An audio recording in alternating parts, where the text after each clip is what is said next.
Romans chapter 12 verse 10. Kung maaalala nyo, last week ay inutusan tayo ni Paul na ibigin ng bawat isa. Sa Romans 12 verse 10, sa pagtutuloy ng ating series, may kita natin dito kung ano yung itsura ng pag-ibig na yon sa loob ng ating iglesia. Last week, inaral natin na yung pag-ibig ng isang mananampalataya ay ito ay nakaugat sa, ano sabi sa verse 9, inaral natin sa nakaugat ng pag-ibig natin, kabanalan. Na hindi natin pwede na kung saan, pag sinabi natin mahal ang isang tao, ay ito-tolerate natin ang kanyang mga kasalanan. Ang sabi sa verse 9, ang tunay na pag-ibig, galit sa kasamaan, at ginugusto niya ng kabanalan at kabutihan sa buhay ng bawat isang mananampalataya. At ngayon naman sa verse 10, pinapakita sa atin kung ano yung itsura ng pag-ibig na yun practically sa loob ng iglesia. Pinapakita sa atin kung sa paano natin itatrato ang bawat isa. So yung mga churches sa ating kapanahunan, most of them fail because of false doctrine. Maraming iglesia ang nahuhulog at pumapalya dahil sa maling doktrina. Pero may mga iglesia rin na kung saan nasisira dahil sa mga mali at mga sirang relasyon sa loob ng iglesia. Maaari na kung saan tama yung ating pinananampalatayahan, maayos yung ating worship, naglilingkod ng aktibo ang bawat isang mananampalataya, pero nagkukulang tayo ng isang matinong apeksyon na may pagpapakumbaba sa bawat isang taong parte ng ating iglesia. At ngayon yung Romans 12:10, ina-address to direkta. Tinuturo sa atin ng verse na ito na sa isang church na kung saan sinanctify ng ating Panginoon, hindi tayo malamig, hindi tayo competitive, hindi tayo nakasentro sa ating mga sarili. Ang sabi dito, dapat may mainit tayong apeksyon sa bawat isa. At yung apeksyon na yun, it is marked by honor, preferring one to another. So una, 3 points lamang, mabilis lamang ang ating devotion. Una po sinabi doon, be kindly affection one to another. Yung salitang affection dito, it refers sa isang mainit na pagtanggap, taos-pusong pag-aalala at pakikiisa sa buhay ng bawat isang mananampalataya na para tayong isang pamilya. Yung dinidescribe dito ni Paul, hindi pwede na kung saan polite lang tayo sa bawat isa, nakikitungo lang tayo sa bawat isa, pero sinasabi dito ni Paul, maging makatotohanan yung init ng bawat isa sa loob ng ating iglesia. Pinupunto rito ni Paul na ang bawat isang church, hindi ito isang business, hindi ito isang kumpanya, hindi ito isang club, hindi ikaw yung nagper-perform at meron kang mga audience. Dapat tayo ay spiritual na pamilya ng ating Panginoon. At ang isang malamig na Kristyanismo, hindi yan biblikal na Kristyanismo. At unawa rin naman natin na kung saan ang bawat isang mananampalataya ay maaaring iba tayo ng personalidad, ng kultura, ng kinalakihan, ng nakasanayan. Pero sinasabi dito, dahil pare-pareho lang yung Diyos na umibig sa atin, makita sa init ng relasyon ng bawat isa na nire-reflect niyan ang pag-ibig ng ating Panginoong Jesucristo. At yung affection na sinasabi dito, be kindly affection one to another. May kita mo na commandment yan. Utos yan. Bakit? Dahil dapat intentional ka na may affection ka, may init ka, may pakikitungo ka, may pakialam ka, may pag-ibig ka sa iyong kapatid. Inuutos sa atin ito ni Paul simply because hindi ito natural sa isang tao. At mahirap gawin ang bagay na ito. Ibig sabihin, dahil iba-iba tayo ng pinanggalingan, talagang may iba na kung saan very reserved, tahimik, o kung ano pa man. And yet, ang sabi ng Panginoon sa atin, tinatawag tayo ng kanyang salita na maging intentional sa pag-ibig natin sa bawat isang tao. Hindi emotional withdrawal ang hinihingi sa atin ng ating Panginoon. At sa paano lalago yung apeksyon ng bawat isa sa loob ng iglesia. At napaka-practical lang ng mga bagay na sasabihin ko rito. Unang-una sa lahat, kapag nagtitipon-tipon tayo at naglilingkod tayong sabay sa ating Panginoon.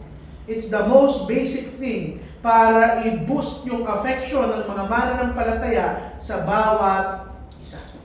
Oras. Pangalawa, pag nakikibuhat tayo sa bigat at burden ng bawat isang parte ng ating iglesia.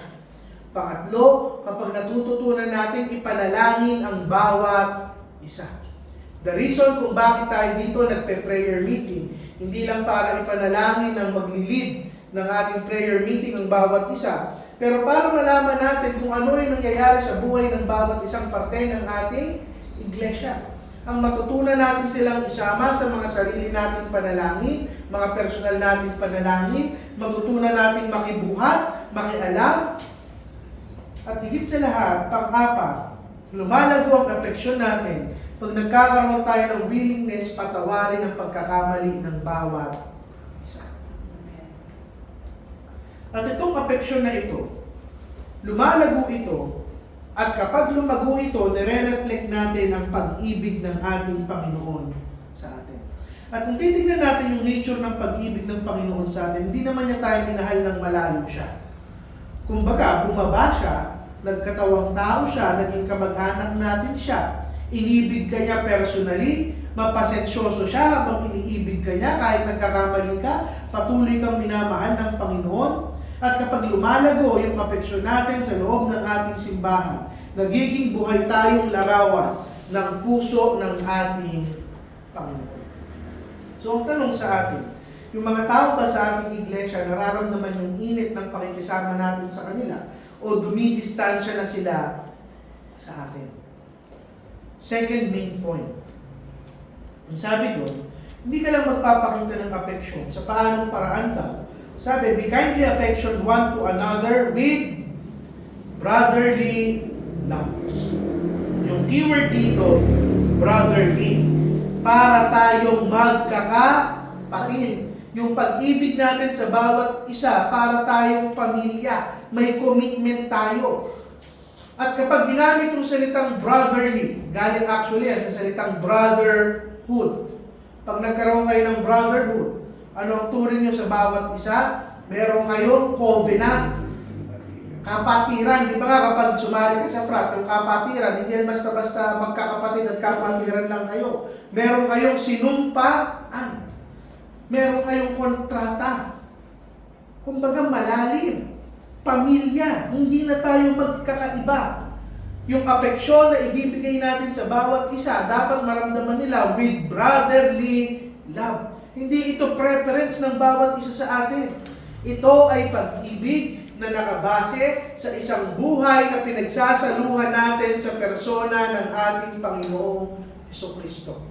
Nandito tayo at nagsasama-sama, iniibig ang bawat isa, tinutulungan ang bawat isa, hindi dahil pare-pareho tayo ng gusto o ng interes, pero dahil pare-pareho tayong inampon ng ating Panginoon. Kailangan nating maunawaan na pamilya tayo dito. At kapag tinawag kang kapatid, hindi dahil nakasanayan lang sa mga iglesia na ang tawag ay kapatid, o brother, o sister, hindi. Unawain natin na nakaugat yan sa isang matinong doktrina dahil pare-pareho tayong inampon ng ating Panginoon. Bakit natin kailangan kagalitan ng bawat isa kung pare-pareho tayong anak ng ating Panginoon? Mas mataas na nga ang samahan natin kaysa sa ating mga biological family.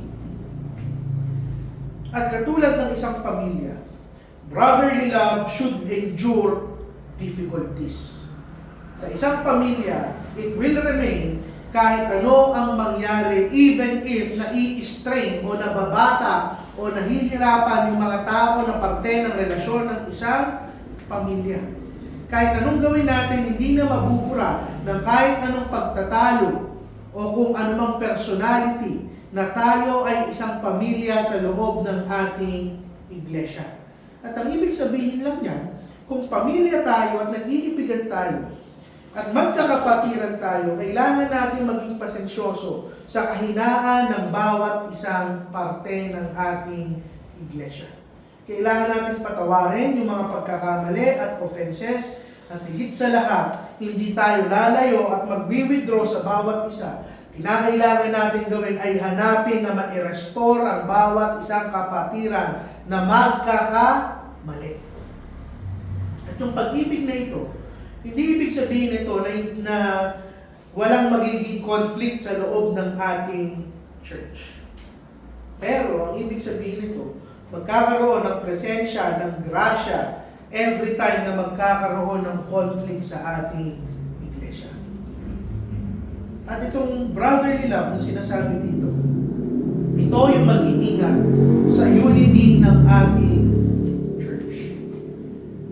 Kapag mataas o malakas yung pag-ibig ng bawat isa, yung apeksyon ng bawat isa, na pre-preserve yung unity ng iglesia. But the moment na mahina yung pag-ibig ng bawat isa, nagiging malaking division, yung mga maliliit na problema na kinakaharap ng ating iglesia. Sinabi ng Panginoong Jesucristo na yung pag-ibig sa bawat isa, ito yung marka na kung saan makikilala ng mundo na tayo ay mga tunay na disipulo ng ating Panginoon. At panghuli po, ang sabi dun sa verse, in honor, preferring one another. Nakikita natin dito na hindi basta-basta yung pag-ibig at apeksyon na inuutos sa atin ng ating Panginoon. May discipline. At ano yung disiplina na hinahanap? Magkaroon tayo ng disiplina sa ating mga sarili na matutunang igalang at piliing unahin ang iba kaysa sa ating mga sarili. In honor, preferring one another. And to honor others, nire-require niyan ang humility. Pagpapakumbaba. Imposible na unahin mo yung ibang tao. Imposible na magbigay ka ng priority, ng respeto, ng konsiderasyon sa iba bago ang iyong sarili kung napakataas ng tingin natin sa ating mga sarili. At direktang kino-confront niya ng pagmamalaki, ang self-centeredness, ang selfishness. Si Paul dito, hindi niya dinedemand yung honor. Maraming tao, dinedemand nila na igalang sila at unahin sila. Pero ang utos sa atin ng Panginoon at ni Paul, we are not to demand honor. We have to give honor. To prepare one another. Philippians 2 verse 3. Anong sabi doon? In lowliness of mind, let each esteem other better than themselves. Sa kababaan, loob, hayaan nyo na kung saan itaas natin ang iba kaysa sa ating mga sarili. At yung pag-honor na gagawin natin, paggalang, pagrespeto, at pag-una sa ating mga kapatid, isa itong matinding spiritual na disiplina. At hindi ito basta magagawa ng kahit sino man lang. Dahil titignan nyo, ang natural sa isang tao, lagi kong uunahin ang aking sarili. Lagi kong sisiguraduhin meron ako, busog ako, malakas ako, kumpleto ako. Pero, dahil tayo ngayon ay mga Kristiyano at binago na ng Panginoon, makita nawa sa ating spiritual na pamumuhay yung disiplina sa ating mga sarili. Yung conscious effort. Alam mo sa maliliit na bagay, makikita to sa loob ng ating iglesia. Yung makinig ka bago ka magsalita, yung maglingkod ka nang hindi ka napapansin ng iba, yung maging masaya ka sa success ng iyong kapatiran, maging malungkot ka sa kanilang pinagdaraanan, ipaubaya mo yung mga personal preferences mo. Yun nga, sa maliit na bagay na paunahin mo yung iba na kumain bago ikaw, mapapakita mo yung spiritual discipline of preferring one another. Ang punto lang dito, yung isang kultura na kung saan inuuna natin yung iba, pinapatatag nito ang ating iglesia. Because at the end of the day, pagbalik-balik ta rin man ng mundo, lahat tayo dito ay servant. Lahat tayo dito ay lingkod. Wala pong mataas sa ating iglesia. Preacher, pastor, Sunday school teacher, walang mataas. Dahil sa harap ng Panginoon, pare-pareho tayong lingkod niya at kailangan lang din natin paglingkuran ang bawat isa. Kapag ginawa natin yun, nawawala yung inggit, yung selos, yung competition, lumalalim yung unity ng ating iglesia. Dahil ang isang church na ino-honor niya yung bawat isa, ino-honor natin ang bawat isa, nire-reflect natin yung kababaang loob ng ating Panginoong Jesucristo. So, ang tanong dito, do I seek to be recognized? O do I seek to recognize God by recognizing other people?